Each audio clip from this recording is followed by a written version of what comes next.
ఈరోజు నంబూరులో గౌరవ ముఖ్యమంత్రి శ్రీ నారా చంద్రబాబు నాయుడు గారి నేతృత్వంలో ఆయన ఆధ్వర్యంలో స్వచ్ఛాంధ్ర స్వచ్ఛ దివస్ ఈ కార్యక్రమం ఇనిషియేట్ చేస్తా ఉన్నాం. అంటే ప్రతి నెల 3వ శనివారంలో చెత్త లేకుండా మన పరిసరాలని పరిశుభ్రంగా ఉంచుకోవడం ఎలాగనేది నిన్న క్యాబినెట్లో చేసి వెంటనే ఈ రోజున ముందుకు తీసుకెళ్ళండి. అంటే శుభ్రత అంటే ముఖ్యంగా మనకి కరోనా లాంటి పరిస్థితులు వచ్చినప్పుడు శుభ్రత ఎంత అవసరం అనేది మహమ్మారులు వచ్చినప్పుడు అర్థమవుతూ ఉంటుంది. ఒకవైపు 2047లో అద్భుతంగా భారతదేశం ముందుకెళ్ళాలి, ఆంధ్రప్రదేశ్ ఎదగాలనుకున్న దాంట్లో చాలా కీలకమైంది పరిశుభ్రత. ఆ పరిశుభ్రత అనేది కల్చర్ అవ్వాలనేది ముఖ్యమంత్రి గారి ఆలోచన. ఇది కేవలం ఒకళ్ళిద్దరు చేసి క్లాప్ మిత్రాలు లేదంటే మనం మన చెత్తను బయటపడేయటం కాదు. బాధ్యతగా ప్రతి ఒక్కళ్ళు కూడా సోర్స్ నుంచే దాన్ని సపరేట్ చేసే విధానం.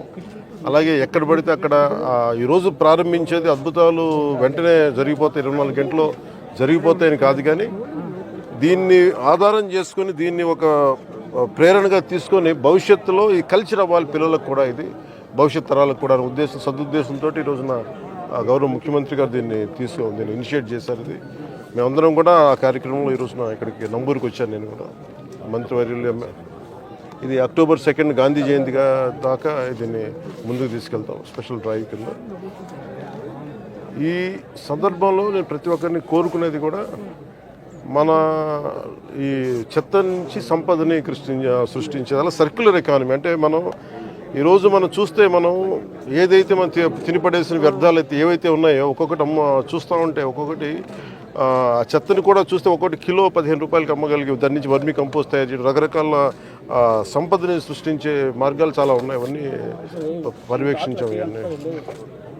సో దాంట్లో భాగంగా ఇది ప్రతి ఒక్కరూ ప్రేరణగా ఆదర్శంగా తీసుకోవాలని కార్యక్రమం సాగుతూ ఉంది. కృష్ణా వరదల సమయంలో నిలబడ్డ కార్మికులందరికీ కూడా ఈ రోజున సన్మానం చేయడం జరిగింది, దాదాపు 35 మందికి. నేను ఇది ఆల్రెడీ స్టార్ట్ చేసాం లాంగ్ బ్యాకే. ప్రత్యేకించి ఈ క్లాప్ మిత్రాస్ జీతాలు పెంచాలి అనేది కూడా చాలా రోజుల నుంచి ఉంది. ఆ క్లాప్ మిత్ర జీతాలు రావడానికి కూడా ఆ రోజున మేము ప్రిన్సిపల్ సెక్రటరీ శశిభూషణ్ గారు ఉన్నారు, మొత్తం వీళ్ళందరి దగ్గర నుంచి తీసుకొని ముందుకు తీసుకెళ్ళి క్లాప్ మిత్ర సకాలంలో జీతాలు గత ప్రభుత్వంలో బకాయిలు ఉన్న జీతాలను కూడా వెంటనే చెల్లించడం జరిగింది.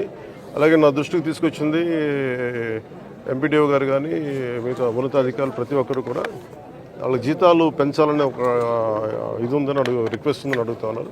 దాన్ని ఖచ్చితంగా పరిశీలిస్తామని చెప్తాం.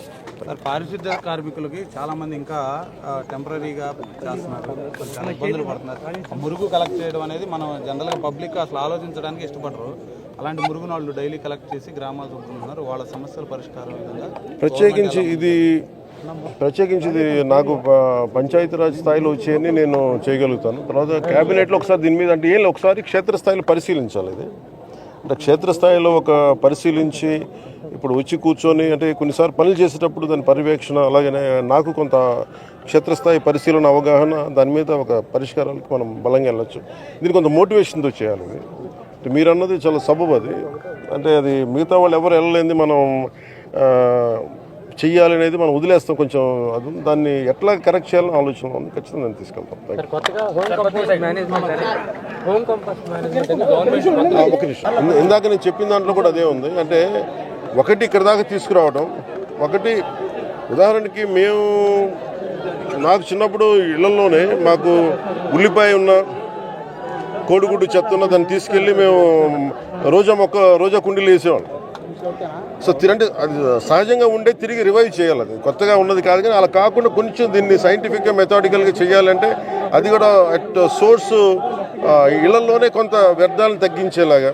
అలాగే హాస్పిటల్ నుంచి వచ్చేది ప్రత్యేకించింది, అది పొల్యూషన్ కంట్రోల్ బోర్డు అధికారులతో కూడా మాట్లాడాను ఈ మధ్యన. అది కొన్ని హాస్పిటల్స్లో కూడా దానికి కొంత రెగ్యులేషన్ చేయాలి, కొంత రెగ్యులేట్ చేయాలి. వాళ్ళు అందరూ డంప్ చేస్తున్నారా అంటే ముఖ్యంగా హాస్పిటల్ హెజార్డస్ వేస్ట్ బయటికి రాకూడదు. అది ఎంత వస్తున్నాయనేది అది కూడా ఒక దృష్టిలో ఉంది.